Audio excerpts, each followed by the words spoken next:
चालू कर दो। चलिए मॉडल सेट आज हम लोग 3 का डिस्कशन करेंगे। और देखिए कि मॉडल सेट 3 जो है आपका पहला प्रश्न सामने है, शायद आपको दिख रहा होगा। देखिए विजुअल है कि नहीं है सो बता देंगे। सही है, चलिए अब यहाँ देख लीजिए कि लिखा है। सबसे पहले क्वेश्चन को देखिए, कोई भी एग्जाम में जाएंगे तो आप क्वेश्चन इंस्ट्रक्शन जरूर पढ़ ले। यहाँ पे लिखा हुआ है पैसिव वॉइस। जैसे ही आपको कुछ नहीं पढ़ने आता है तो इतना तो जरूर पढ़ने आता होगा कि ये पैसिव वॉइस लिखा होगा। इतना तो है, इसका मतलब हमको पैसिव में कन्वर्ट करना है। ठीक है, अब पैसिव में कन्वर्ट करने के लिए मैंने बोला था कि पहले आपको सबसे पहले क्या करना चाहिए, चूज द करेक्ट पैसिव। अब यहाँ देखिए कि ये जो लिखा हुआ है कौन वॉइस में लिखा हुआ है। जैसे ही बाय लिखा हुआ है तो ये पैसिव में ना बल्कि एक्टिव में कन्वर्ट करना है। यहाँ पे थोड़ा सा इंस्ट्रक्शन गलती लिखा गया, पैसिव लिख दिया है तो गलती, चूंकि मिसप्रिंट इसको मानेंगे हम। लेकिन यहाँ पे लिखा रहेगा जरूर कि एक्टिव टू पैसिव या पैसिव टू एक्टिव। तो यहाँ पे बाय लिखा है, इसका मतलब समझ जाइए कि बाय रोहित है, इसका मतलब ये पैसिव में ऑलरेडी पहले से है और हमको इसको एक्टिव में बना देना है। क्या बना देना है? एक्टिव में। तो हम क्या वर्ब को ही खाली देखते हैं। यहाँ पे देखिए वर्ब देखिए, वाज किल्ड लिखा हुआ, इसका मतलब ये हुआ कि ये वाज किल्ड है, इसका मतलब ये इंडिफिनिट का वाक्य होगा। और पास्ट में इंडिफिनिट में हम आपको पढ़ाए थे कि जब भी वो एक्टिव में होगा तो V2 में होगा और पैसिव में होगा तो वाज वाला होगा। तो ये हमको क्या करना है, एक्टिव ना ढूंढना है जी। तो एक्टिव ढूंढना है तो अब हमको V2 वाला ढूंढना है। कितने ऑप्शन में V2 इसमें लिखे गए हैं तो हम सभी का देखेंगे वर्ब कि किस में है।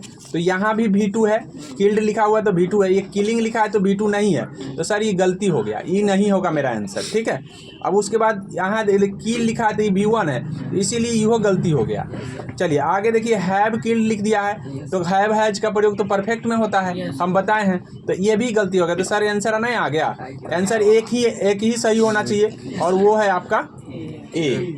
कितना आसानी से हम आंसर लगा दिए। तो इसी तरीके से हम सोच रहे हैं कि आप अगर ज़्यादा नहीं पढ़े हैं, कम पढ़े हैं, फिर भी आप ये 2 प्रश्न पूछेगा तो ये आपका नंबर होगा। ठीक है, चलिए आगे बढ़ते हैं। अगला प्रश्न, फिर प्रश्न को पढ़िए। प्रश्न जब आप देखते हैं तो ऑप्शन में आपको दिखाई दे रहा है, जितना भी ये ऑप्शन दिखाई दे रहा है ये सब मॉडल ऑक्सिलरी वर्ब है, अर्थात मॉडल वर्ब है। अब ये मॉडल वर्ब को आपको भरना है तो उसके लिए आपको थोड़ा सा सेंसिबल होना चाहिए या आपको सेंटेंस का लक्षण समझ में आना चाहिए, तभी आप बना सकते हैं, अन्यथा आपको अंदाजी ही बनाना पड़ेगा। ठीक है, ये तो खैर आपको समझना ही होगा। अब यहाँ पे दिया है कि you spare a few minutes for me. अब यहाँ पे स्पेयर करने का मतलब है कि आपको मेरे लिए कुछ समय देना चाहिए। तो इसका मतलब क्या है कि ये सलाह की बात कर रहा है। और जैसे ही सलाह की बात कर रहा है तो 2 तरह के सलाह के लिए हम प्रयोग करते हैं। सलाह के लिए हम 2 चीज़ों का उपयोग करते हैं, या हम किसी से रिक्वेस्ट करते हैं तो अलग होता है। तो याद रखिए, जब भी क्वेश्चन के वाक्य से जब भी हमको मॉडल वर्ब सब्जेक्ट से पहले पढ़ना है, इसका मतलब हम आग्रह किसी से करते हैं कि क्या आप ऐसा दे सकते हैं समय, इसका मतलब हम आग्रह कर रहे हैं। जब भी क्या से कर रहे हैं तो आग्रह कर रहे हैं।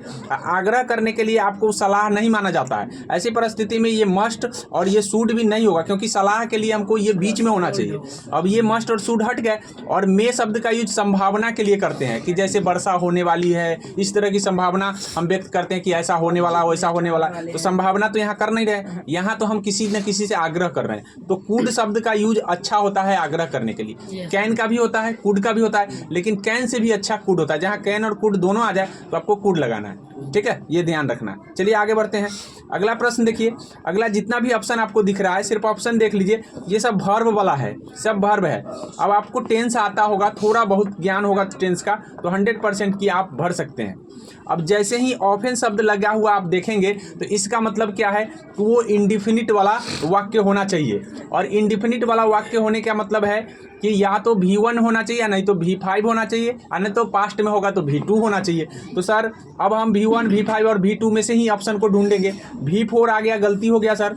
यहाँ V3 आ गया, गलती हो गया, क्योंकि हैव के बाद V3 होते हैं तो गलती हो गया। यहाँ भी V4 आ गया, ये भी गलती हो गया। तो क्या आंसर नहीं आ गया? अपने आप आंसर आ गया, क्योंकि V4 तो हमको लेना नहीं है, तो इसीलिए आपका आंसर गोज एकदम एक्यूरेट आंसर हो जाएगा। तो इस तरह से आप सोच के जाएंगे तो 100% नहीं भी आता है तो आपको आ जाएगा। तो ये सारी चीज़ होते हैं, डिस्कशन कर लेने से यही सब फायदा होंगे।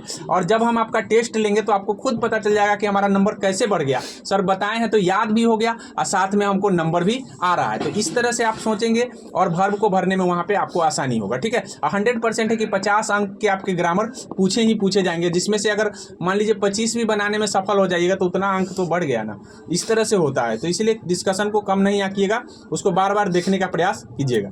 आगे देखिए, अगला है फिर यहाँ पे देखिए सेंटेंस को देखिए। अब सेंटेंस में करना क्या है ये पहले देखना बहुत ज़रूरी है। सेंटेंस में जैसे ही आप जब यहाँ पे ऊपर पढ़ते हैं तो यहाँ देख लीजिए, यहाँ बुक वाज, अब यहाँ करा choose the correct indirect narration. Narration जैसे ही देखिए, इसका मतलब डायरेक्ट इनडायरेक्ट हमसे पूछा है। नारेशन का मतलब होता है डायरेक्ट इनडायरेक्ट। अगर डायरेक्ट में दिया है तो इनडायरेक्ट, इनडायरेक्ट में दिया है तो डायरेक्ट। तो हम पहचानेंगे कैसे कि सर इनडायरेक्ट है कि डायरेक्ट है? तो उसके लिए आपको ध्यान रखना है कि इन्वर्टेड कॉमा का प्रयोग हुआ है, इसका मतलब डायरेक्ट है।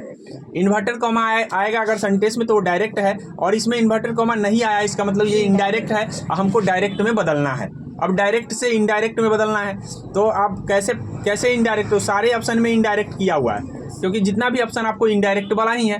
तो हम कैसे पहचानेंगे या कैसे करेंगे? तो यहाँ देख लीजिए, ये जो सेंटेंस लिखा हुआ है, ये यहाँ पे आस्क लिखा है, इसका मतलब ये पास्ट है। और पास्ट जो है याद रखिएगा कि यहाँ जो दिख रहा है आपको वाज दिख रहा है, तो वाज वाला नहीं दिखना चाहिए, हमको ईज वाला ही दिखना चाहिए। और ईज वाला सारे ऑप्शन में दिए गए हैं, इसमें भी है, इसमें भी है, इसमें भी है और इसमें भी है। फर्क कितना होना चाहिए कि वेयर, जहाँ वेयर लगा है उसके बाद ईज नहीं आना चाहिए। सर बोले हैं कि जब डायरेक्ट में जाएगा तो जहाँ वेयर आया है तो वेयर के बाद आपको ध्यान रखना है, वेयर के बाद अगर ईज दिया है तो वो सही दिया हुआ है। अब यहाँ देखिए, यहाँ बुक है, यहाँ भी बुक है, यहाँ भी बुक है, यहाँ भी बुक है, तो इधर से आप नहीं निकाल सकते हैं, क्योंकि इधर सबके सब समान लिखा हुआ है, ऑलरेडी सब कुछ समान लिखा है, तो इधर को आपको छोड़ देना है। अब इधर आ जाना है, इधर पास्ट में कौन कौन है सो देख लेना है। क्या ये पास्ट में है? सेज V5 होता है, तो ये पास्ट में नहीं, कट गया। V5 का मतलब किसी को नहीं पता हो तो हम बता दे रहे हैं, एस लगा है, इसका मतलब वो V5 है, और V5 पास्ट में नहीं होता है, प्रेजेंट में होता है। तो इसीलिए आपका ये गलत हो गया, क्योंकि हमको पास्ट वाला ढूंढना है। अब ऐसे यहाँ देखिए, वाज वाला तो कभी आएंगे नहीं, क्योंकि आपको ध्यान रखना है कि यहाँ इंडिफिनिट है तो इंडिफिनिटे रहेगा, तो यहाँ ये गलत हो गया। यहाँ भी वाज वाला आ गया, गलत हो गया। तो एक ही ऑप्शन है जो आपका इंडिफिनिट में है, और ही सैड टू मी लिखा हुआ है। ठीक है, तो इससे हम पहचान लिए। इधर वाला से हमको नहीं पहचान में आया तो इधर वाला से हम पहचान लिए। तो इस तरह से दोनों भागों से हमको मिल जाएगा। चलिए आगे देखिए, अगला बोला है कि राजेश डैश ए कार लास्ट ईयर। अब देखिए, यहाँ भी आप ऑप्शन में देखेंगे तो वर्ब दिख रहा है कि आपको वर्ब भरना है। तो जैसे ही आप लास्ट ईयर देखेंगे, यहाँ देखिए लास्ट ईयर लिखा हुआ है, लास्ट ईयर लिखा हुआ है, और जैसे ही लास्ट ईयर आप देखेंगे तो आपको पास्ट का ये बात याद करना चाहिए कि जो भी आएगा पास्ट में आएगा। तो क्या बाई पास्ट में होता है? नहीं, ये V1 होता है, तो पास्ट में नहीं होगा, क्योंकि बाई का ही बॉट बनता है। आप पढ़े होंगे थोड़ा सा, और नहीं पढ़े तो जान लीजिए कि बाई का बॉट बनता है पास्ट में। ठीक है, तो इसीलिए V1 तो हमको होगा नहीं, क्योंकि यहाँ लास्ट ईयर की बात किया, लास्ट का मतलब पिछले साल, तो पिछले साल पास्ट में बात कर लिया, तो बात तो हम जितना भी V1 है या V4 है वो काट देंगे।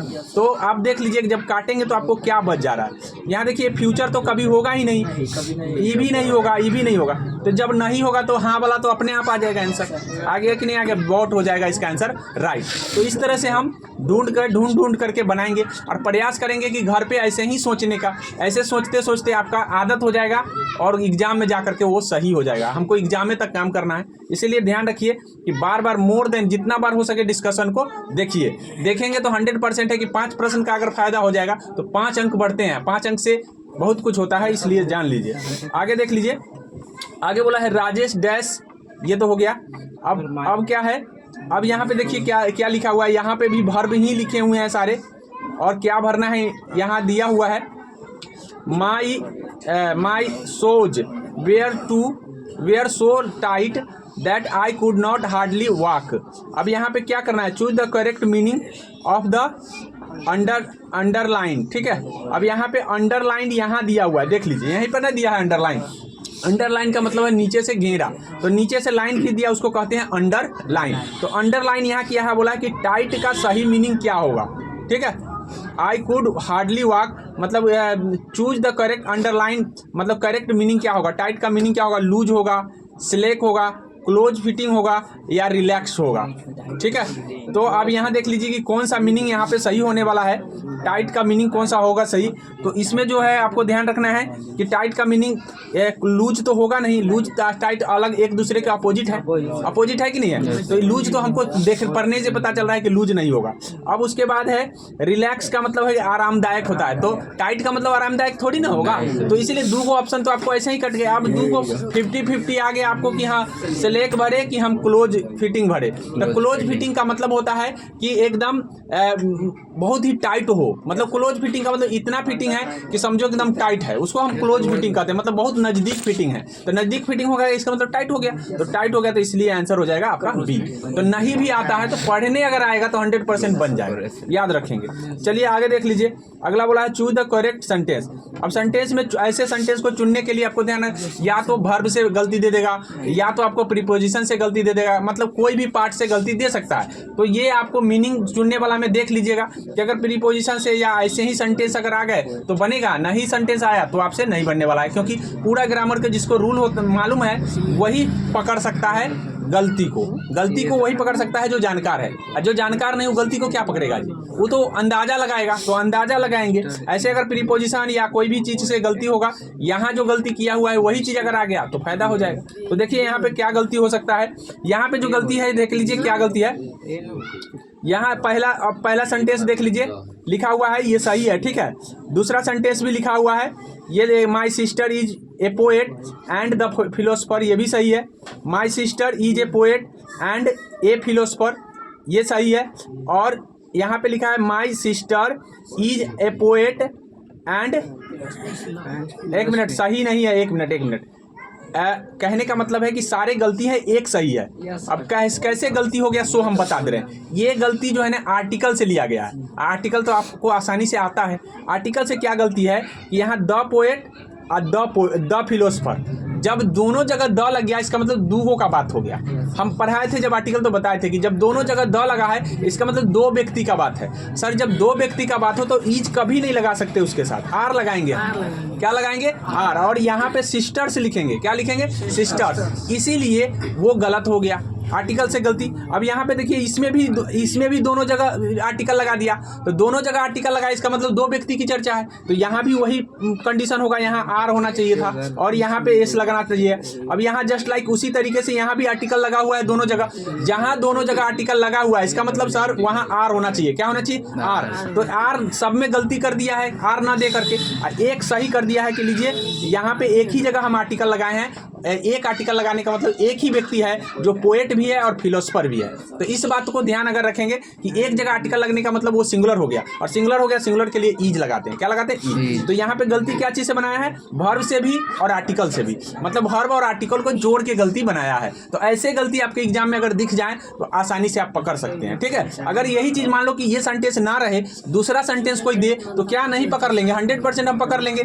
इसी तरीके से ध्यान रखना है। चलिए आगे देख लीजिए, अगला प्रश्न बोला है कि दिस इज द लेटर। अब यहाँ पे लास्ट में यहाँ देखिए कॉम्बिनेशन दिया हुआ है, तो कॉम्बिनेशन का मतलब क्या होता है आप समझ लीजिए। मैं पहले भी बता चुका हूँ, कॉम्बिनेशन का मतलब होता है दो सेंटेंस को इकट्ठा कीजिए, मतलब दो को सेंटेंस आपको मिलेगा उसको आपको इकट्ठा बोलना है। अब इकट्ठा बोलने का मतलब है आपको कंजंक्शन आना चाहिए, कंजंक्शन नहीं आता है तो आप इकट्ठा नहीं कर पाओगे, लेकिन थोड़ा सा अनुमान लगा सकते हो सेंटेंस अगर समझ में आएगा तो।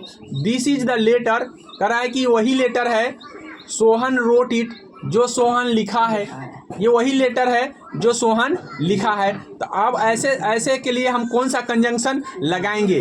तो यहाँ देखिए विच लेटर यहाँ लिखा है, यहाँ बोला है वाई विच लेटर लिखा हुआ है, और यहाँ हूँ, वन हूँ। अब इसमें से कौन सा आंसर सही हो जाएगा? तो यहाँ पे देख लीजिए, यहाँ पे आंसर जो है सी नहीं, हम बता दे रहे हैं कि कैसे सही ढूंढना है। ये ढूंढने के लिए आपको क्या करना है, जब भी ये लेटर लिखा हुआ है ना द लेटर, तो इसके बाद आने वाला जो भी होगा वो विच होगा। क्या होगा? विच। क्या होगा? विच। अब विच होगा तो ध्यान रख कर लीजिए कि विच, इसके बाद यहाँ लेटर के बाद जो है लेटर तो आया है लेकिन द लेटर आना चाहिए, क्योंकि हमको सेंटेंस में द लेटर लिखा है तो यहाँ भी द लेटर होना चाहिए। द लेटर ना लिख करके ये गलती कर दिया, किया ना गलती। अच्छा, उसके बाद देखिए यहाँ पे द वन लिख दिया, द वन नहीं, द लेटर होगा, कहीं पे ही होगा द लेटर होगा, तो इसलिए ये गलती कर दिया। अगर द लेटर तो यहाँ लिखा हुआ है, लेटर लिखा है is one which Sohan road, तो यहाँ पे वन के बाद कभी भी विच नहीं आता, याद रखिएगा। वन के बाद विच नहीं आते हैं, जब भी आएगा कोई वस्तु के बाद विच आता है, इसीलिए ये सेंटेंस गलत हो गया। अब यहाँ पे ऑप्शन नंबर ए सही हो गया। तो ये ध्यान रखना है, ये आपका रिलेटिव प्रोनाउन से गलती दिया गया था, ठीक है।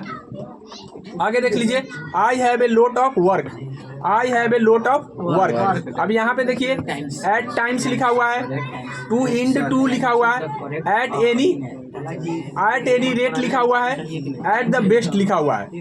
अब इसमें जो है ना एक फ्रेज है, फ्रेज का मतलब होता है मुहावरा। क्या होता है? मुहावरा। अब इसमें मुहावरा कह रहा है कि I have a lot of work at times, मुझे बहुत सारे काम करने हैं अभी के अभी। अगर बोलना है मुझे अभी के अभी बहुत सारे काम करने हैं, तो एट ए टाइम बोलेंगे। क्या बोलेंगे? At a time. अब एट एनी रेट का मतलब होता है कि किसी भी कीमत पर करना है, मतलब किसी भी कीमत पर करना है। तो किसी भी कीमत का मतलब यहाँ सेंटेंस में नहीं आ रहा है, यहाँ बोला है कि अभी के अभी करना है। क्या करना है? अभी के अभी।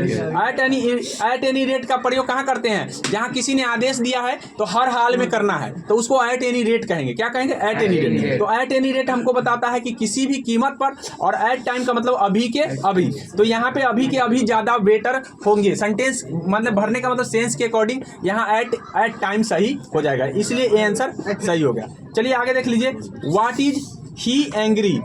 अब बोला है what is he angry, about लिखा है, बाय लिखा है, इन लिखा है और ऑफ लिखा है। तो भाई देख लो, हमारी बात सुन लो कि जहां कहीं भी तुमको एंग्री शब्द दिख जाए और अगर कोई प्रीपोजिशन भरना है तो याद कर लेना एट को। क्या करना? एट को। लेकिन यहाँ पे एट नहीं दिया है ऑप्शन में। अब एट ऑप्शन में दिया ही नहीं है, तो कहने का मतलब है कि क्या भरे हम सर? तो एट ना दिया हो तो अबाउट भर लेना। क्या भर लेना? अबाउट। जब एट ना दिया हो तो अबाउट भरना। लेकिन अगर एट दिया हो तो 100% एंग्री एट लेता है। क्या लेता है? एंग्री के साथ एट लगता है। दो प्रीपोजिशन हमेशा कान में धर लो। एंग्री वाले मतलब जो प्रश्न है वो हर एग्जाम में, तुम्हारे हर एग्जाम में आए हैं, इसीलिए एट को तुम भूलना नहीं एंग्री के साथ, ठीक है। हाँ, आगे है चूज द करेक्ट स्पेल्ड। अब करेक्ट स्पेल्ड का मतलब है कि सही मीनिंग क्या होगा। तो सही मीनिंग आप यहाँ पे कमिट का सही मीनिंग अगर आपको आता है तो ठीक है, और नहीं आता है तो याद कर लीजिए कमिट में डबल एम होता है। याद रख लीजिए डबल एम, कमिट में डबल एम होता है। इतना बात याद रखेंगे, हमेशा याद रहेगा। अब डबल एम वाला दो गो है, एक ये कट गया, एक ये कट गया। अब सर अब यहाँ पे देखिए सी ओ होगा कि सी यू होगा, तो सी यू कभी नहीं होता, सी ओ होता है कमिट। सी ओ सी ओ सी ओ सी ओ और डबल एम, ये बात ध्यान रहेंगे। तो एग्जाम में भी अगर यही आ गए तो याद रहेंगे, ठीक है। या हम अगर टेस्ट लेंगे 5 सेट का, 5 सेट में से अगर आपको ध्यान रहेगा, ये बात ध्यान रहेगा तो गलती नहीं होगा, ठीक है। आप ABCD रट्टा नहीं मार सकते, लेकिन ये बात ध्यान रख करके आप इसको सही याद रख सकते हैं। आगे समझ में, आगे बढ़ते हैं। अगला बोला है कि choose the correct synonym of quick. अब यहाँ पे क्विक का सिनोनिम चुनना है। तो हम कई बार आपको बताते आ रहे हैं सिनोनिम का मतलब सेम मीनिंग, और क्विक का मतलब है तेजी। आप पढ़े होंगे कि क्विक करो मतलब जल्दी करो, तो जल्दी करो, तो जल्दी करने का कौन है? रैपिड होगा, रेयरली होगा, या इंडलेस होगा, या सबमिट होगा। तो मैं आपको बता दूं, ये रैपिड शब्द तेजी से होता है, और रेयरली का मतलब होता है बड़ी मुश्किल से, और इंडलेस का मतलब होता है समाप्ति, और सबमिट का मतलब होता है कि कोई चीज को पूरा मतलब तैयार करके भेज देना। अब इसमें कौन हो सकता है बता दीजिए? रैपिड शब्द सही हो जाएगा, क्योंकि क्विक का मतलब भी तेजी से होता है और रैपिड का मतलब भी तेजी से होता है, इसीलिए क्विक रैपिड जो है ना सेम मीनिंग देता है। इस बात को ध्यान रखेंगे। आगे है give the one word substitution. अब वन वर्ड सब्स्टिट्यूशन का मतलब होता है, हिंदी में उसको हम कहते हैं अनेक शब्दों का एक शब्द। वन वर्ड सब्स्टिट्यूशन जहां लिखा हुआ है, इसका मतलब लिखा है कि अनेक शब्दों का एक शब्द हमको बताना है, ठीक है। चीजें अगर समझ में आएंगे, जैसे सब्स्टिट्यूशन दिख गया, आपको लगना चाहिए कि एक शब्द, अनेक शब्दों का एक शब्द हमको बताना है। Science of the life of animals, मतलब जो जहां जानवरों के जीवन के बारे में जो विज्ञान पढ़ाता है उसको हम क्या कहते हैं? जानवर के विज्ञान मतलब जानवरों के बारे में आप जहां पढ़ते हैं उसको बोटनी कहते हैं, बायोलॉजी कहते हैं, जियोलॉजी कहते हैं, या जूलॉजी कहते हैं। अब देख लीजिए कौन सा आंसर होने वाला है। तो आपको हम बता देते हैं सभी के बारे में, अभी बता दे रहे हैं कि देखिए, एक होता है जूलॉजी, अब जूलॉजी, एक होता है जियोलॉजी, एक होता है जूलॉजी। तो जूलॉजी जो है ना ये जानवर विज्ञान से संबंधित है, ठीक है। और जियोलॉजी जो है ना भूमि विज्ञान से संबंधित है, और बायोलॉजी जो है ना जीव विज्ञान से संबंधित है। और बोटनी जो है आपको ध्यान रखना है, बोटनी पौधे के विज्ञान वनस्पति विज्ञान से संबंधित है। जैसे ही आपको प्लांट आएगा तो बोटनी लगा दीजिएगा, जैसे ही आपको जंतु आएगा तो जंतु आपको ध्यान रखिएगा कि जूलॉजी लगा दीजिएगा, जैसे ही आपको क्या कहते हैं भूमि क्षेत्र आएगा तो वहाँ जियोलॉजी लगा दीजिएगा, और जैसे पूरे जीव आएगा मतलब पूरे लाइफ आएगा, पूरे जीवन आएगा तो किसी भी जीवन को अध्ययन करने के लिए आपको बायोलॉजी आता है। तो ये सारे साइंस के बारे में हमने आपको बता दिया, ठीक है। हालांकि इसमें आंसर 13 का आंसर वही दिया है क्या, 13 का आंसर डी ही दिया, ठीक है। जियोलॉजी शब्द सही है। आगे देख लीजिए, no news dash good news. अब यहाँ पे तो आपको भरना है एक्सिलरी वर्ब, इसका मतलब है कि आपको सब्जेक्ट देखना है। सर न्यूज सिंगुलर होता है, न्यूज होता है सिंगुलर, तो पुल्डर वाले को काट देंगे। पुल्डर है कट गया, अब आपके पास ये है और ये है, दोनों में से कौन भरेंगे? तो सर आगे पास्ट की बात नहीं दिया है, अब पास्ट की बात नहीं दिया, इसका मतलब है कि प्रेजेंट को हम प्रायोरिटी दे देते हैं। तो प्रेजेंट में कौन होता है? ईज होता है। आगे समझ में, इस तरह से ध्यान रखना है। आगे देखिए, अगला बोला है कि अंडरलाइन पार्ट को देखिए, बोला है कि एंटोनिम बताना है अंडरलाइन पार्ट का। एंटोनिम का मतलब उल्टा मीनिंग। अब यहाँ एंटो का उल्टा मीनिंग होता है टेम्पोररी का मतलब होता है जो तनका देर चलने वाला हो उसको टेम्पोररी कहते हैं। आप पढ़े जानते होंगे, पढ़े भले नहीं हो लेकिन जानते होंगे कि टेम्पोररी का मतलब है कि तनका देर चलने वाला। अब टेम्पोररी का मतलब परमानेंट जो चलने वाला होगा, टेम्पोररी का उल्टा परमानेंट होगा। तो सिंपल है, परमानेंट कहाँ लिखा हुआ है? आपको लिखा हुआ है ए में लिखा है, आसानी से पहचान लिए। तो इस तरह से हम पहचान लेंगे। कुछ ऐसे वर्ड है जो हम फैमिलियर हैं, जानते हैं, लेकिन एग्जाम के डर से हम जानते हैं कि नहीं हमको नहीं आता है, अंग्रेजी बड़ा भारी है, इसीलिए ध्यान रखिएगा। कभी कभी इजी भी प्रश्न पूछ दिए जाते हैं, तो ये सारे चीज आपको ध्यान रखना है। आगे देखिए, अगला बोला है she said I do not like this. अब यहाँ नारेशन फिर पूछ दिया, तो अभी हम कई बार बता चुके हैं। नारेशन देखिएगा, डायरेक्ट से इनडायरेक्ट, इनडायरेक्ट से डायरेक्ट। तो यहाँ पे कैसे पता चलेगा? तो सर इन्वर्टर कॉमा वाला ऊपर है, डायरेक्ट है, तो हमको इनडायरेक्ट में बदलना है।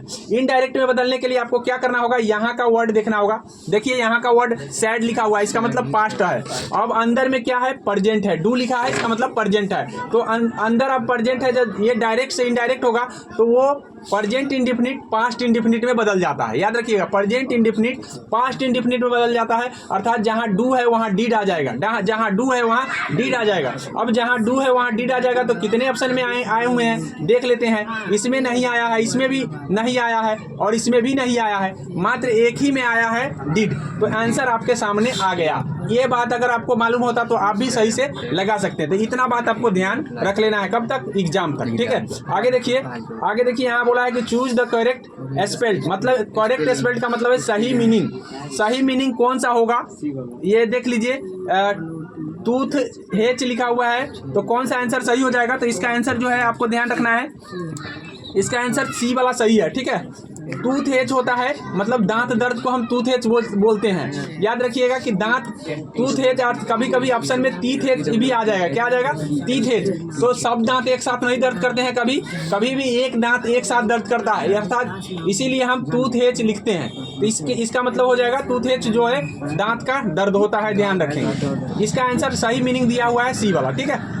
आप पता कैसे रहेगा? तो यहाँ पे देख लीजिए, यहाँ पे देख लीजिए और यहाँ पे देख लीजिए। जब भी टूथ आएगा तो उसके बाद जो है लिखने के बाद जो है ना HACHE लिखाता है। H का HACHE, अर्थात टूथ तो आपको पता ही है ऑलरेडी, लेकिन H के बाद A आएगा, CHE आएगा, लास्ट में E आएगा, ध्यान रखेंगे इस बात को। आगे देखिए, an ass is dash dull animal. अब देखिए आर्टिकल से पूछा है आपसे, मतलब an ass is dash dull animal. अब यहाँ देखिए कौन भरेंगे? ए भरेंगे, द भरेंगे, एन भरेंगे और नो आर्टिकल भरेंगे। तो सर सबसे पहले हमको किसी भी आर्टिकल का भरना होता है तो हम नाम को देखते हैं। ये नाम क्या है? सिंगुलर है कि प्लूरल है? तो ये नाम सिंगुलर है तो 100% आर्टिकल आएगा। और ये कंटेबल भी है, मतलब एनिमल को हम काउंट कर भी सकते हैं। कंटेबल और सिंगुलर देख लीजिए, 100% आर्टिकल आएंगे। अब नो वाला तो कट गया। अब यहाँ एन द ए, तो खास के लिए द लगाते हैं, या कोई खास एनिमल की चर्चा नहीं है, इसीलिए आपको ध्यान रखना है ए और एन में से लगाना है। और आपको पता है यहाँ डल लिखा है तो डल से पहले ए सही होगा, ठीक है, ए सही होगा। एन शब्द हम तभी लगाते हैं जब डल को लिखते हैं ये अ के अक्षर से शुरू होता। डल लिख रहे हैं, क्या अ के अक्षर से शुरू हो रहा है? नहीं, तो इसका मतलब ए लगाना है। क्या लगाना है? ए। अगर ये अ के अक्षर से शुरू होता तो एन लगा देते। क्या लगा देते? एन। इसलिए लिख के देख लीजिएगा, जिसके आगे भरना है ना आर्टिकल, उस लिख के देख लीजिएगा कि किससे शुरू हो रहा है। अ के अक्षरों से शुरू हो जाएगा, ए के अक्षरों से शुरू हो जाएगा, एन लगा दीजिए। चाहे उस कुछ भी लिखा है उससे मतलब नहीं, एक बार लिख जरूर लीजिएगा हिंदी में लिखिएगा, ठीक है, अंग्रेजी में नहीं।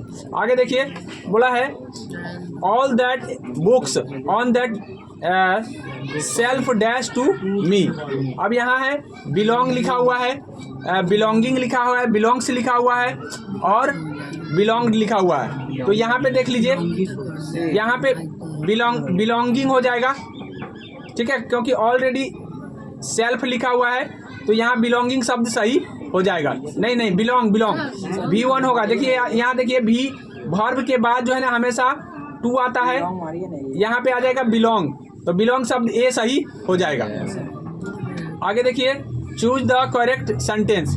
अब सही सेंटेंस को चुनना है, तो सही सेंटेंस तो आपको मीनिंग पता होना चाहिए या ग्रामर पता होना चाहिए, दो ही चीज़ है। यहाँ बोला है I accept to that offer, I accept that offer, या आई एक्सेप्टिंग ऑफर, या आई एक्सेप्ट ऑर्डरेड। तो इसमें से कौन सा आंसर सही हो जाएगा? तो याद रखिएगा इसका आंसर जो है आई एक्सेप्ट दैट से पहले टू आना चाहिए। क्या आना चाहिए? दैट से पहले टू आना चाहिए। दैट से पहले टू कहाँ दिया गया है? तो यहाँ पे दिया है, क्योंकि एक्सेप्ट टू लेता है, और एक्सेप्ट जब टू लेता है तो टू किस में आया हुआ है? एक ही में आया है, इसीलिए ध्यान रखिएगा एक्सेप्ट से पहले टू आना चाहिए, ठीक है। चलिए आगे देख लीजिए, कह रहा है please dash my proposal once again. अब यहाँ पे है थिंक ओवर दिया हुआ है, उसके बाद ध्यान रखना है टेकन इन दिया हुआ है, टेल अपॉन दिया हुआ है और टेक ऑफ दिया हुआ है। तो यहाँ देख लीजिए यहाँ कौन सा ऑप्शन सही हो जाएगा। तो थिंक ओवर, ये ओवर की ओवरे है, वाई नहीं है, भी यार, ठीक है। थिंक ओवर, टेक इन, टेल अपॉन और टेक ऑफ। तो ये एक आइटम्स है। आइटम्स का मीनिंग आपको ध्यान रखना है। टेक ऑफ का मतलब है लैंडिंग करना, ठीक है। टेक ऑफ का मतलब होता है लैंडिंग करना। यहाँ क्या लैंडिंग करने की बात कहा गया है?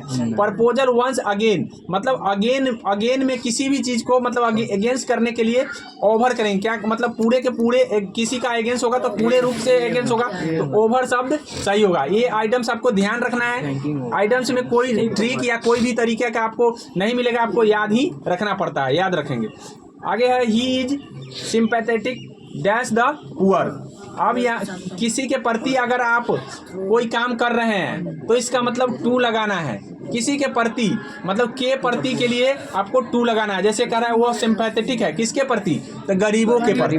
किसके प्रति? गरीबों के प्रति। तो के प्रति के लिए आपको टू लगाना है। क्या लगाना है? टू, ठीक है। के प्रति के लिए आपको क्या लगाना है? टू। किस उद्देश्य से? गरीब है, इस उद्देश्य से वो जो है ना सिंपैथेटिक है, इस बात को ध्यान रखेंगे। कह रहा है he dash go there regularly.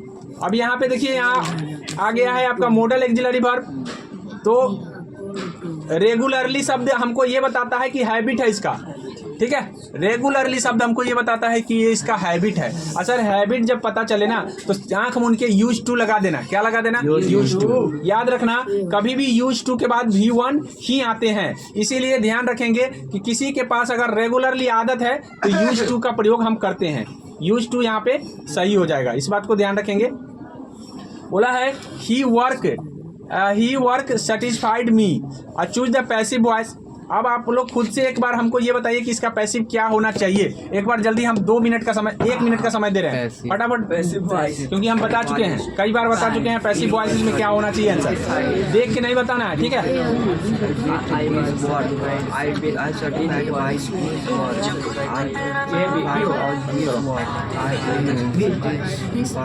कौन हो जाएगा? अच्छा चलिए, एक क्यों गलती है हमको ये बताइए, एक क्यों गलती है? अच्छा, आई वाज सर्टिफाइड विथ लगा है, विथ है नहीं, हम कह दिए ना तो हो गया। हाँ विथ लगा है। बताओ ये क्यों गलती है? तो ये विथ है जो लगा है। क्या है? विथ है, साइन नहीं लगा हुआ है। ये सही है, देखो ना, देखो सेटिस्फाइड 100% विथ प्रीपोजिशन लेता है। किसी भी कीमत पर सर्टिफाइड के साथ विथ आएगा। कान खोलकर ध्यान सुन लो, ठीक है। अभी अगर ध्यान नहीं दिए तो फिर दिक्कत हो जाएगा। सर्टिफाइड विथ लगता है। सर पैसिव में तो बाई का प्रयोग आपने सिखाया है, लेकिन कुछ रूल्स के अगेंस्ट करते हैं। सर्टिफाइड ऐसा क्या कहते हैं वर्ड है जो अपने साथ विथ लेगा, चाहे वो पैसिव हो चाहे वो एक्टिव हो। आगे समझ में, तो इसीलिए ध्यान रख लीजिए सर्टिफाइड को। अब उसके अकॉर्डिंग आप चुन लीजिए कि कौन आंसर सही होने वाला। तब तो सर यही सही होगा। आगे हाँ, ये चीज एक अपवाद है। अपवाद को मैंने बता दिया है यहाँ पे, इसलिए ऐसे मैंने रुका है। जनरली हम बताते आ रहे हैं, अभी आपको हमने रोक करके इसलिए बताया कि ये बात आपको ध्यान हो जाए कि सर्टिफाइड आप देखिएगा विथ प्रीपोजिशन वाला ढूंढिएगा। क्या विथ? प्रीपोजिशन में भी सर्टिफाइड के बाद अगर आपको प्रीपोजिशन भरना होगा तो विथ लगा दीजिएगा। आगे समझ में, चलिए ए आंसर इसका सही हो जाएगा। चलिए आगे देखिए, अगला बोला है प्रीपोजिशन भरना है, ठीक है। लीनिंग के साथ, याद रख लीजिए, लीनिंग जहां भी आपको दिख जाएगा लीनिंग के साथ अगेंस्ट होता है। लीनिंग अगेंस्ट होता है, याद रखिएगा। लीनिंग के साथ क्या लगता है? अगेंस्ट। लीन का मतलब होता है किसी के सहारे मतलब खड़ा होना। जैसे मान लीजिए यहाँ बांस है, तो बांस के सहारे मैं खड़ा हो जाऊंगा तो मैं लीनिंग अगेंस्ट बैम्बू हो जाएगा, ठीक है। लीनिंग अगेंस्ट बैम्बू, अर्थात किसी के सहारे अगर कोई खड़ा है तो अगेंस्ट होता है। क्या होता है? अगेंस्ट। तो यहाँ पे लीनिंग देख करके आपको क्या लगा देना है? अगेंस्ट। आगे समझ में, चलिए आगे देखिए। आगे बोला चूज द करेक्ट ऑप्शन। अब यहाँ पे सही ऑप्शन ढूंढना है, अर्थात आपसे बोला है कि कौन सा रिफ्लेक्सिव या इम्फैटिक प्रोनाउन सही होगा। यहाँ इम्फैटिक प्रोनाउन आई के साथ हमने बताया क्या लगेगा, बताइए? My self. बहुत अच्छा, बहुत अच्छा, माई सेल्फ एकदम सही हो जाएगा। चलिए आगे बताइए, आगे आप लोग खुद से बताएंगे। All depend on his dash the examination. Pass होगा, टू पास होगा, पास होगा या पासिंग होगा? बताइए। पास होगा सर। तो याद कर लीजिए, हमारी बात सुन लीजिए। पास क्यों होगा पहले हमको बताइए, ये सारे क्यों गलती है? गलती होने का रीजन बताइए। अगर आपको गलती होने का रीजन नहीं पता है तो फिर दिक्कत है। पास पासेड इसमें भी टू लगा है, इसमें भी फोर लगा है, तो होबे ना करेगा। चलिए हम इससे पहले अगर आप पीछे वाला अच्छे से देखे होते ना तो इसको आसानी से आप बना लेते यूं चुटकी में, लेकिन आपने पीछे वाला वीडियो नहीं देखा होगा। देखिए मैं बता दे रहा हूँ, मैंने बताया था कि जब भी कोई एडजेक्टिव, हीज जो है ना एडजेक्टिव होता है, हीज, माई, योर, ये सब क्या है? एडजेक्टिव है। और एडजेक्टिव के बाद हमेशा कोई नाउन आता है। क्या आता है? नाउन। और नाउन आता है तो 100% नाउन आईएनजी फॉर्म में होता है।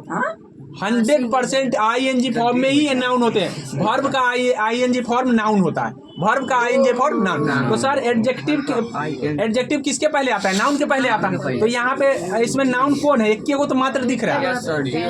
हाँ, पासिंग हो जाएगा। क्या हो जाएगा? क्या पासिंग हो गया? समझ में आ गया ना? इसमें क्या समझना, हम तो बोल रहे हैं कि नाउन के पहले एडजेक्टिव आता है और हीज एडजेक्टिव है, तो एडजेक्टिव के बाद कोई नाउन आएगा तो नाउन इसमें एक ही है ये ऑप्शन में। इसमें क्या समझना? चलिए आगे देखिए, अगला देखिए, अगला कौन होगा? अगला आ जाना चाहिए सबको। Let us now play dash. We shall be, shouldn't be, shall not be, कौन होगा? ए बी सी बताइए। चलिए बताइए, क्या हो जाएगा? सर वो होगा, बी होगा, शैल भी होगा। Shall be. Let us now play dash, shall भी होगा या शैल नॉट भी होगा या शुडंट भी होगा या ऑन्ट भी होगा? क्या है? स्टूडेंट क्यों होगा? सूट का प्रयोग यहाँ हुआ है क्या? तो नहीं होगा, ठीक है। सूट का प्रयोग हुआ है? नहीं हुआ। हुआ है नहीं क्या का प्रयोग भी नहीं हुआ। आस है ना, तो अस लगा हुआ है तो अस के साथ शैली लगाते हैं, विल नहीं लगाते हैं, ये भी गलती हो गया। अब ये शैल नॉट और ये दोनों में टक्कर है, कौन सा होना चाहिए? शैल भी होगा। क्या होगा? शैल भी होगा, सही है। अब बताओ, which is the shortest dash to Agra? Shortest route होगा, रूटेड होगा, रोट, कौन रूट सही होगा? देखिए यहाँ पे स्पेलिंग में मतलब गलती बोला है कि रूट कैसे लिखाता है। दो तरह का रूट होता है, एक रूट का मतलब जड़ होता है, एक रूट का मतलब रास्ता होता है। तो कौन सा रूट सही होगा बताइए? कौन सा रूट तो सही होगा? तो देखिए, ई रूट का मतलब रास्ता होता है और ई रूट का मतलब जड़ होता है।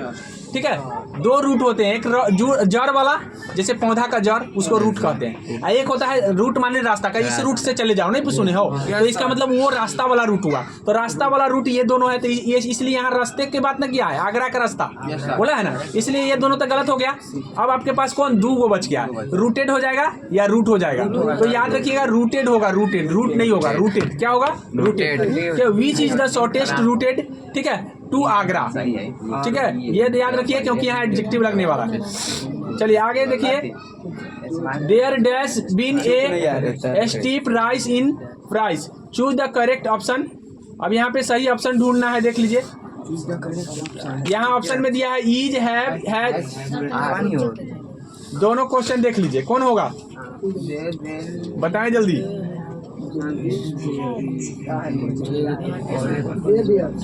सुन लीजिए, जहाँ देयर आ गया आपको क्या ध्यान रखना है, देख लीजिए यहाँ वाला नाउन ध्यान रखिएगा, ए आया ना सिंगुलर आएगा, क्या है, ए आ गया सिंगुलर आएगा, कोई भी सिंगुलर आएगा। सिंगुलर इसमें कितने ऑप्शन है, यहाँ पे ऑप्शन है पुलर है, गलती हो गया, ये भी गलती हो गया। अब हैज और इज में से कौन आएगा, हैव बीन लगता है ना, हैज बीन लगता है ना, तो हैव बीन लगता है, तो बस आसानी से आंसर आ गया, हैज बीन हो जाएगा, क्या हो जाएगा, आगे समझ में। चलिए आगे देखिए, बताइए one of the boys in the camp dash fallen ill. अब यहाँ पे देखिए, यहाँ पर भी आपको भरना है इज आर हैव, कौन भराएगा बताइए, देखिए जैसे वन आ जाएगा वो सिंगुलर मान लेना, हम जब पढ़ाए थे कि वन से शुरू हो जाए सब्जेक्ट सिंगुलर होगा। सिंगुलर वाला कितने ऑप्शन है, कट गया पुलर वाला। अब आपके पास हैज और इज है, कौन हो जाएगा, हैज क्यों होगा, हैज इसलिए होगा कि आगे V3 लगा हुआ है, हैज इसलिए होगा क्योंकि आगे V3 लगा हुआ है, ठीक है, इसलिए ध्यान रखना यहाँ पे हैज हो जाएगा, क्या हो जाएगा, हैज। चलिए बताइए क्या है, कोई बात नहीं है, तो आप अपना ही डिस्कशन है, कोई दिक्कत नहीं। चलो, सी टायर्ड एवरी प्लान। अब यहाँ पे लास्ट में लिखा है निगेटिव बनाना है, कौन सा निगेटिव सही हो जाएगा, मतलब बोला सी टायर्ड एवरी प्लान, सब मतलब सब प्लान से थक गया वो, तो क्या हो जाएगा इसका negative, she left no plan routed, plan was not any left by her, she tired not every plan, tired not any plan, that is not. बताओ निगेटिव करना है, मतलब पॉजिटिव को निगेटिव बनाना है, कौन सा निगेटिव सही होगा, not, plan was not any left, क्या हो जाएगा, देखो यहाँ पे देख लो, हमारी बात सुन लो, यहाँ पहले सेंटेंस देख लेना, सेंटेंस में कौन सब्जेक्ट है, सी, तो याद रखना सी सब्जेक्ट है तो सी ए रहेगा, सी सब्जेक्ट है तो सी ए सब्जेक्ट रहेगा। सब्जेक्ट नहीं बदलता है निगेटिव से पॉजिटिव करने में, आगे समझ में, सब्जेक्ट नहीं बदलते हैं, सुन लिए ना, तो इसीलिए जो सब्जेक्ट बदल दिया है उसको काट दो, सब्जेक्ट बदल दिया है और यो सब्जेक्ट बदल दिया है, कट गया। अब आपके पास दो ऑप्शन बच गए हैं, सी टायर्ड, सी लेफ्ट। अब इसमें she tired not every plan, not every plan लिखा हुआ है, या यहाँ पे लिखा है सी टायर्ड एवरी प्लान, तो डायरेक्ट नॉट एवरी प्लान हम नहीं लिख सकते हैं, याद रखिएगा, she left no plan untired, ठीक है, टायर्ड का अनटायर्ड होता है, ठीक है, टायर्ड का अनटायर्ड, इसीलिए हो जाएगा यहाँ पे हो जाएगा ए, मतलब वही मीनिंग दे रहा है, सेम मीनिंग दे रहा है, अर्थात कहने का मतलब है कि मीनिंग नहीं चेंज होता है, निगेटिव चेंज करने से मीनिंग चेंज नहीं होना चाहिए। एक होता है कि टायर्ड हो गया, एक हो गया नो टायर्ड, ठीक है, टायर्ड और नो टायर्ड, क्या अंतर है दोनों में बताओ, टायर्ड नो टायर्ड, टायर्ड है कि लोम है, टायर्ड उसका सार्थक है, टायर्ड और नो अनटायर्ड में क्या अंतर है बताओ, सर एक बिलो, एक बोल, एक देखो हम बोल दे, थका, थका ना, थाका का उल्टा क्या होगा बताओ, थाका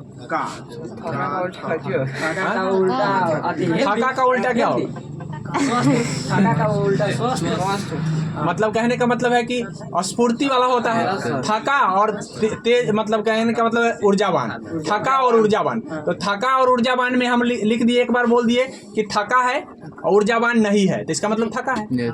आ गया, ऊर्जावान नहीं है इसका मतलब क्या है, थका। तो इस तरह से ध्यान रखना है कि यहाँ नो अनटायर्ड लिखने का मतलब वही हो गया। ये निगेटिव शब्द वर्ड को समझना पड़ेगा तभी जा करके आएगा। आगे देखिए, ही केम डैश हियर। अब यहाँ पे बताइए recent, recently, in recent, on recent. तो याद रखिएगा कभी भी सेंटेंस के लास्ट में जो है ना एडवर्ब लिखाता है, और एडवर्ब जो है ना रिसेंटली होता है। क्या होता है, रिसेंटली। इस बार एल वाई लगा हुआ रहना चाहिए, रिसेंट नहीं होगा, रिसेंटली होगा। आगे देखिए, चूज द करेक्ट सेंटेंस। सही सेंटेंस को चुनना है।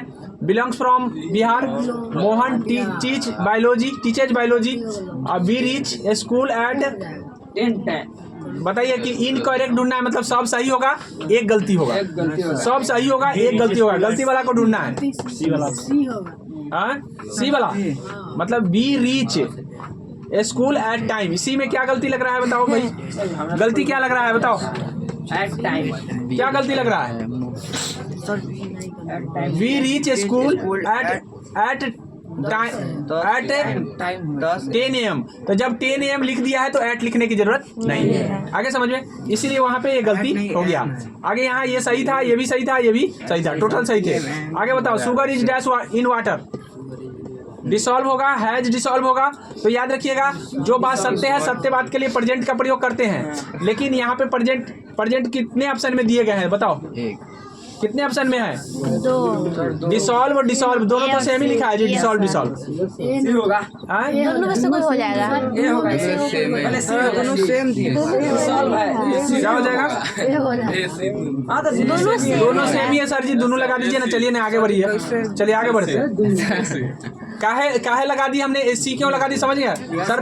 बात सत्य है तो प्रेजेंट में यूज, किसमें होगा, प्रेजेंट। प्रेजेंट वाला कभी हैड विल नहीं लेता, याद रखना। प्रेजेंट में हैड विल नहीं, V1 आते, प्रेजेंट इंडेफिनिट में आएगा। किस में आएगा, प्रेजेंट। चलो बताओ 36 में बताओ, सही। चूज द करेक्टली स्पेल्ड, मतलब सही अपीयरेंस का सही मीनिंग ढूंढना है, ठीक है। हाँ, डबल पी वाला आएगा, एपियर में डबल पी होता है, डबल पी। याद कर लीजिए, एपियर जैसे आएगा डबल पी वाला ढूंढना है। सर एक ही ऑप्शन में है डबल पी। आगे समझ में, सारे गलती हो गए, एक सही हो गया, आपका करेक्ट मीनिंग आ गया। बताइए, the purse was full dash money, full of money, full by money, full in money, full at money. तो पैसों से भरा है, बताओ कौन होगा, ऑफ मनी। फुल के साथ जनरली ऑफ ही लगता है, फुल ऑफ मनी होगा, ठीक है। फुल ऑफ का मतलब भरा होना, फुल ऑफ का मतलब भरा होना, इसलिए ध्यान रखना, चुपना, फुल ऑफ मनी होगा, ठीक है। आगे बताइए, ये क्या करना है बताओ भाई, करना क्या है, कॉम्बिनेशन का क्या मतलब होता है, कोई बताओ, हम बता चुके हैं। दो वर्डों का, हाँ, दो सेंटेंस को एक जगह जोड़ना, उसको कहते हैं कॉम्बिनेशन। अब यहाँ पे लिखा है, पहला लिखा है सी वाज लेट, वो लेट है। She could not catch the train, train नहीं पकड़ाएगा उससे। अब बताओ, जिसको जोड़ना है तो क्या लगाएंगे, since she was late, she could not catch the train not get caught because she was late। मतलब ट्रेन नहीं पकड़ाया क्योंकि वो लेट हो गई, या लेट was she तो किसका कौन सा प्रयोग होना चाहिए बताओ, since का प्रयोग करेंगे या because का प्रयोग करेंगे, दो में से बताओ। क्या है, since का, हाँ सिंस का प्रयोग करेंगे, क्योंकि वो लेट आई इसलिए वो क्या हो गए, उससे ट्रेन नहीं पकड़ पाए, लेट आई इसलिए। और बिकॉज शब्द का प्रयोग कारण बताने के लिए करते हैं। तो कारण इसका ये है कि हाँ वो लेट आई, लेकिन ध्यान रखिएगा कि कारण का यूज क्यों नहीं कर रहे हैं, क्योंकि वो अपना ही कारण है, इसलिए हम ध्यान रखेंगे कि बिकॉज का प्रयोग हम नहीं करेंगे, हम वहाँ पे सिंस का प्रयोग करेंगे। क्या करेंगे, सिंस का। यहाँ देख लीजिए, यहाँ आंसर हो जाएगा आपका ए। आगे देखिए, बताइए अगला वाला में क्या करना है, ये बताइए, हमें करना क्या है ये बता दीजिए। डायरेक्ट स्पीच का मतलब नरेशन, डायरेक्ट में बदलना है, मतलब डायरेक्ट से इनडायरेक्ट में बदलना है, यही ना। अब यहाँ राजा सेड जब जैसे ही दिख जाए, इसका मतलब पास्ट दिखा, सर अंदर में भी पास्ट आएगा, एम के जगह वाज बन जाएगा। क्या बन जाएगा, वाज। कितने ऑप्शन में बना हुआ है, 2 है बस, 3 ऑप्शन में बना हुआ है, 2 कैसे, 3 है। लेकिन याद रखिए, याद रखिए कि ही होगा, ये ही वाला ध्यान रखेंगे कि आई भी बदलता है। जब हम बोले थे कि डायरेक्ट से इनडायरेक्ट होता है तो आई भी बदलता है। आई किसके अकॉर्डिंग? राजा के अकॉर्डिंग। राजा के लिए कौन आएगा? सी की ही होगा ना। ही वाला कितने हैं? ही वाज एक है। कौन आगे समझ में? सर ये ना होगा कैसे? सी होगा। अच्छा देख लो, जो बउआ ये कहे हैं सुन लीजिए। सर हम वाज वाला तो कहे हैं, लेकिन कहे हैं तो याद ध्यान रखिएगा ये वाला कभी चेंज नहीं होता है कि राजा साइड है तो राजा साइड ही रहेगा। अब ये देख लीजिए राजा साइड कैगो में, ये तो एक गलती हो गया। अब आपके पास ही वाज मतलब दैट के बाद ही आना चाहिए। क्यों? क्योंकि आई जो है ना सब्जेक्ट के अकॉर्डिंग बदल जाता है और सब्जेक्ट राजा है, राजा के लिए ही ना लगाते हैं, इसीलिए आपका सी आंसर सही हो जाएगा। हालांकि हमने डायरेक्ट इनडायरेक्ट में बताया है इसको, ठीक है। अब यहाँ देखिए dash he come today, ought must might will, संभावना जताने के लिए क्या चीज का प्रयोग करते हैं? हम अभी बताए हैं। क्या करते हैं? नहीं, मे का प्रयोग करते हैं। हम अभी बोले हैं संभावना जताने के लिए मे का प्रयोग करते हैं। सर जी मे, क्या हम बोले हैं कि कोई वर्षा होने वाला है ऐसा बोलना है तो इट में रेन टुडे, आज वर्षा होने वाला है ऐसे बोल देते हैं। तो संभावनाओं जताने के लिए मे का प्रयोग करते हैं, लेकिन मे शब्द तो है नहीं सर ऑप्शन में। खाली मार रहा है मोबाइल से। अल्लाह एक मिनट कौन मार रहा है सर? कहने का मतलब मे बोले हैं लगाने के लिए, मे ऑप्शन में तो है नहीं सर। तो मे नहीं है तो मे का पास्ट माइट होता है। क्या होता है?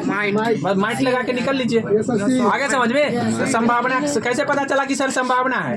तो यहाँ पे देखिए सेंटेंस जब पढ़िए, बोला ही कम टुडे, तो ही कम टुडे मतलब उसके आने की क्या है? संभावना। ही ठीक है, ही कम टुडे मतलब उसको आने की संभावना। संभावना जताने के लिए हम आ भी सकता है, नहीं भी आएगा। I have never dash to Agra visit the Taj Mahal. अब यहाँ पे हैड भी लगेगा, बीइंग लगेगा, बिन लगेगा। कौन सा लगेगा? जहाँ नेवर दिख जाए परफेक्ट का वाक्य होगा। जहाँ नेवर दिख जाए परफेक्ट बताता है कि हैव बीन हैड बीन का प्रयोग करना। अब बताओ कौन होगा? हैड बीन हो जाएगा, एक ही होगा बस। बी आंसर इसका सही हो जाएगा। नेवर दिख जाए समझ जाओ यही होगा, ठीक है। एक minute, I have never already have लगा हुआ है तो खाली बीन वाला होगा। बीन वाला डी हो जाएगा। क्या हो जाएगा?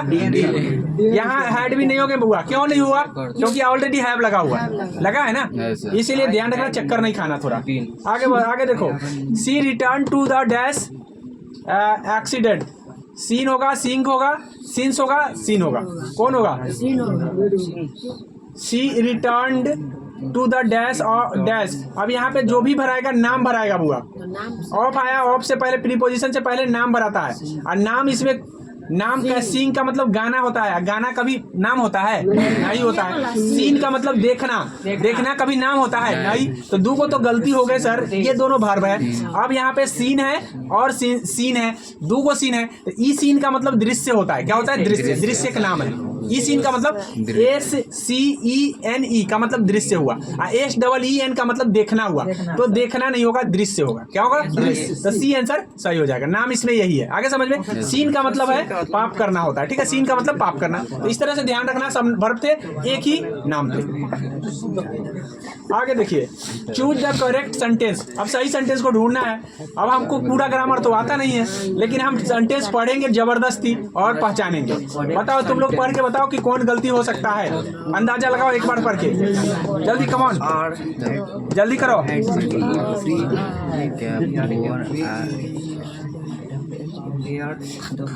क्या करना है सर जी? पता लगाना है कि कौन करेक्ट है। हाँ, अच्छा, यानी सभी गलत होंगे, एक सही होंगे। The correct sentence. Sir ji पुअर्स होगा। कौन? ए वाला? चलिए हमारी बात सुन लीजिए। जब भी पुअर में द लगा हुआ है कभी उसमें एस नहीं लगाना। जब भी पुअर में द लगा है कभी उसमें एस नहीं लगाना। बात सुन लिए ना? तो इसका मतलब आप ढूंढ लोगे। बताओ कौन होगा? डी हो जाएगा। कौन हो जाएगा? डी। अब दो ऑप्शन यहाँ पे देखिए, आर लग गया, इसका मतलब ये गलत हो गया क्योंकि द पुअर पुल्डर होता है। तो ये आर आर लगा दिया, गलती कर दिया। ई पुअर से एस लगा दिया, गलती कर दिया। अब आपके पास बी और डी है। The poor is hated every, the poor poor होता है, क्या होता है? पुअर।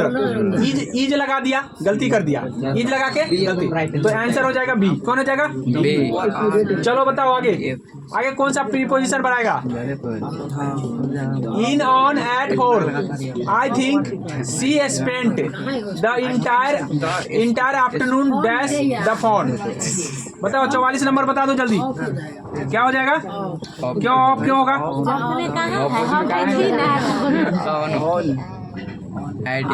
क्या हो जाएगा बताओ? ऑन होगा sir, on the phone. On the phone हो जाएगा, ठीक है। याद ऑन द फोन एक आइटम्स है, याद रखेंगे जब भी फोन आएगा ऑन द फोन, ठीक है। ऑन द फोन, फोन के माध्यम से कुछ हो रहा था, ऑन द फोन। आगे समझ में? चलिए आगे देखिए। आर्टिकल तो आपको आता है, आप भर लेंगे, बताइए जल्दी, इसमें देर नहीं होना चाहिए। A hospital, the hospital, an hospital, बताइए कौन होगा? He fell and was taken to the hospital. बताओ, वह बीमार पड़ा और उसको ले गया। तो ले जाने वाला जो है, देखो बीमार अगर तुम खुद से जा रहे हो, बीमार आदमी खुद से जा रहा है तो उसमें आर्टिकल की जरूरत नहीं है, लेकिन दूसरा कोई ले जा रहा है तो उसमें आर्टिकल की जरूरत है। तो यहाँ पे बोला टेकन का मतलब ले गया, टेकन का मतलब ले गया, तो ले गया इसका मतलब दूसरा ले गया, तो आर्टिकल की जरूरत है। तो हॉस्पिटल के लिए एक ए हॉस्पिटल होता है, क्या होता है? आगे समझ में? आर्टिकल की जरूरत कैसे पड़ गया? क्योंकि हॉस्पिटल के पहले लगाते भी है, नहीं लगाते भी है। जब व्यक्ति खुद से जाएगा तो नहीं लगाएंगे, क्योंकि व्यक्ति अपना काम से गया है, इलाज तो कराएगा ही वहाँ। लेकिन अगर अपना काम से नहीं गया है, कोई ले गया है, तो द लगाना है, क्योंकि ध्यान रखना है कि कोई ले जाने वाला विशेष हो गया, ठीक है, ध्यान रखेंगे। यहाँ आर्टिकल ए लगेंगे, क्या लगेंगे? चलो आगे दे, बताओ। Choose the correct spelled word. सही ओकेजन का सही मीनिंग बताना है। ओकेजन का मतलब अवसर होता है, बताओ कौन होगा? OCCA सब में लगा हुआ है, एगो में नहीं लगा है, इसलिए डबल सी वाला तो होगा ही होगा, याद रखेंगे। अब उसके बाद कौन सा हो जाएगा? ए वाला होगा। SION होता है ओकेजन में, याद रखना। ओकेजन में SION, तो कौन हो जाएगा? हाँ, ये आंसर सही हो जाएगा। 3 को गलत हो गया। It is being ready by us, choose the active voice. अब यहाँ पे देखो, ये पैसिव वॉइस दिया है, एक्टिव चुनना है। जहाँ पे बीइंग दिख जाए वहाँ पे ING वाला ढूंढना है। कितना? ING वाला। बीइंग दिख जाए ING वाला ढूंढना है। क्या ढूंढना है? ING। चलो ऑप्शन में ढूंढो, ऑप्शन यहाँ पे है, देखो ना। ING वाला कितने ऑप्शन है? कौन है? बस आसानी से आंसर मिल गया कि नहीं? क्या देख करके? बीइंग देख कर। आगे समझ में? चलो अब देखो, incapable to being seen his dash. अब चूज द करेक्ट ऑप्शन, सही ऑप्शन ढूंढना है। इसमें बोला है कि जो देखने में मतलब योग्य ना हो, जो देखने में योग्य ना हो उसको क्या कहते हैं? उसको हम इनविजिबल कहते हैं, इलीगल कहते हैं, इनऑडिबल कहते हैं, या इलिजिबल कहते हैं। तो मैं आपको बता दूं, सबका मीनिंग बता दे रहा हूं, इसमें से कोई ना कोई एग्जाम में आएगा। सबका मीनिंग बता रहे हैं। इनविजिबल का मतलब है जो दिखे ना सही से, ठीक है। इलीगल का मतलब होता है जो गैर कानूनी हो, बिना कानून के काम कर दे, ठीक है, वो इलीगल होता है। इनऑडिबल का मतलब होता है जो सुनाई ना दे। इनऑडिबल का मतलब होता है जो सुनाई ना दे। इलिजिबल का मतलब होता है जो योग्य हो। अब सबका मतलब बता दिए। ये एग्जाम में से कोई ना कोई एगो तुम्हारे एग्जाम में टपकेगा, सब्स्टिट्यूशन के रूप में, याद रखना। सबका मतलब बता दिए। इनविजिबल मतलब हो गया दिखाई कम दे, मतलब थोड़ा बहुत हल्का फुल्का धुंधला दिखाई दे, उसको इनविजिबल कहते हैं, दिखाई ना दे, समझो। इलीगल गैर कानूनी होता है, इनऑडिबल सुनाई नहीं देता है, और इलिजिबल का मतलब होता है योग्य हो। तो यानी यहाँ पे क्यों आंसर होगा बताओ? यहाँ बोला है कि जो सुनाई ना दे, जो वाले दिखाई ना दे, ए हो जाएगा। क्या हो जाएगा?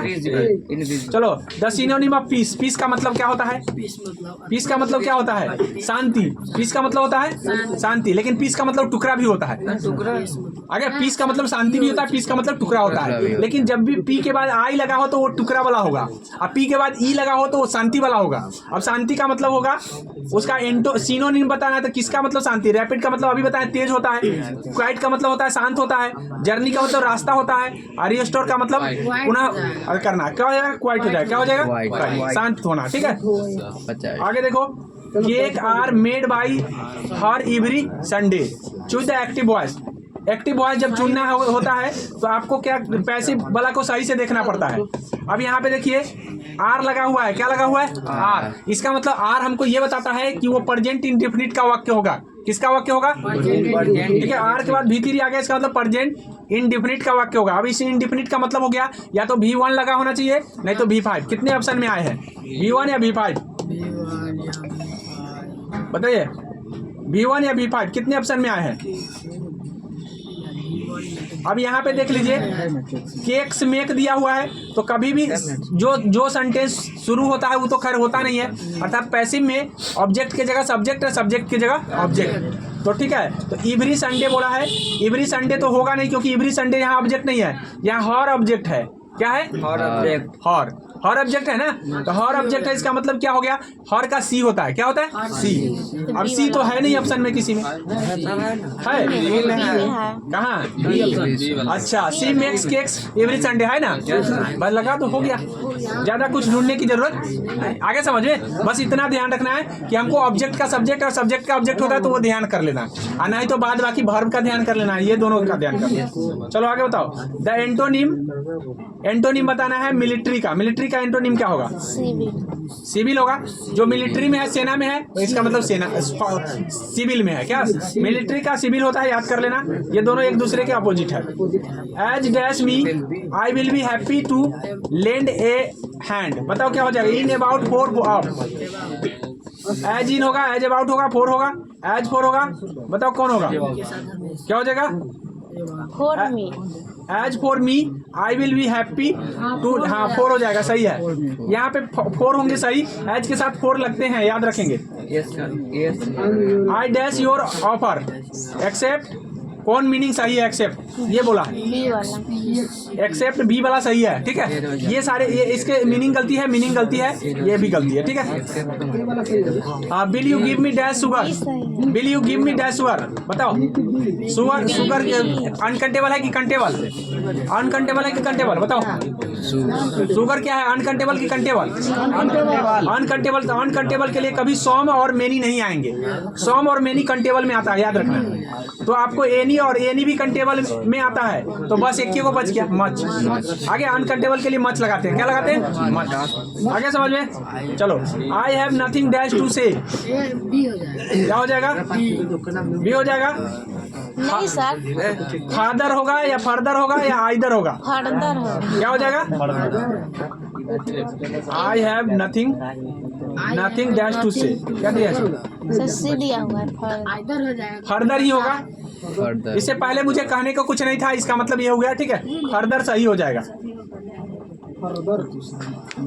Choose the old one. Old का मतलब है अंकल, ब्रदर, नेफ्यू, नाइस, बताओ। मतलब सब एक जैसे होंगे किसी न किसी रूप में, और एक अलग होंगे, बताओ कौन अलग होगा? अंकल। ब्रदर हो गया, नेफ्यू हो गया और नाइस हो गया। तो ये पुरुष हो गया, ये भी पुरुष हो गया, ये भी पुरुष हो गया, ये स्त्री है। नाइस, नाइस का मतलब भतीजी ना होता है जी। तो इसका मतलब ये डी आंसर सही होना चाहिए। आगे समझ में, डी आंसर सही होगा। काहे डी सही हो गया? क्योंकि ये स्त्री है और बाद बाकी सब। आगे समझ में,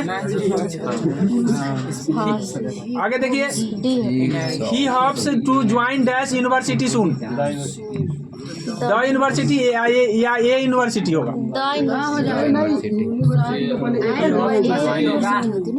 university the right answer sir. काहे द क्यों होगा? यूनिवर्सिटी के पहले द लगना जरूरी है। द कौन कहा कि यूनिवर्सिटी के पहले द?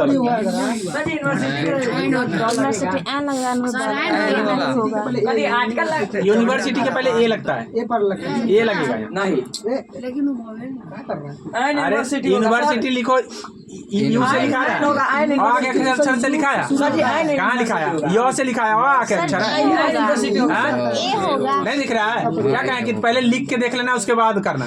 ठीक है, यू से लिखा गया, इसका मतलब क्या है? ये लगेगा। वाई से होता है। Japan is also called dash of the rising sun, land, country, to, town, village, कौन होगा? Japan is also called dash of the rising sun, कैसा होगा? लैंड हो जाएगा, कंट्री हो जाएगा। Japan is also called dash, town country, village country, land country, तो land country होगा, आइलैंड होगा, यहाँ पे थोड़ा सा मिसिंग है, आइलैंड होना चाहिए क्योंकि वो आइलैंड कंट्री है, ठीक है, यहाँ आइलैंड होगा, ये आंसर हो जाएगा। आइलैंड कंट्री है वो, द्वीपीय देश है वो, जापान द्वीपीय देश है इसलिए आइलैंड कंट्री होगा, क्या होगा, आइलैंड कंट्री। यहाँ पे थोड़ा सा ऑप्शन में मिसिंग दिया हुआ है। तो अब आपको ध्यान रखना है यहीं तक, ये देख लीजिए इसमें कौन सा वर्ब आएगा, 59 का लास्ट और 60 का खत्म हो रहा है आपका। डैश यू और टू हैज होगा, हैव होगा, गोटेन होगा, ईज होगा, क्या होगा, तो यू के साथ कभी भी पुलर ही होगा, हैज तो होगा नहीं, आगे समझ में। अब हैव और ईज भी नहीं होगा क्योंकि यू के साथ आप ईज भी नहीं लगाते हो, ठीक है। अब यहाँ हैव यू गोट होगा या गोटेन होगा, बताओ कौन होगा, हैव यू गोट होगा, हैव यू गोट। आगे से आगे समझ में यहाँ हो जाएगा। आगे बताओ लास्ट में एक तुम लोग बता दो, prevent me dash doing his from width of about, बताओ क्या हो जाएगा 60 का, नहीं विथ नहीं होगा, फ्रॉम, प्रिवेंट फ्रॉम होता है, याद रखना, प्रिवेंट जहाँ दिख जाए फ्रॉम लगा देना, प्रिवेंट दिखे फ्रॉम लगा देना। तो एंड करते हैं, आशा करते हैं कि इसको दोबारा तिबारा आप लोग देखेंगे, ठीक है।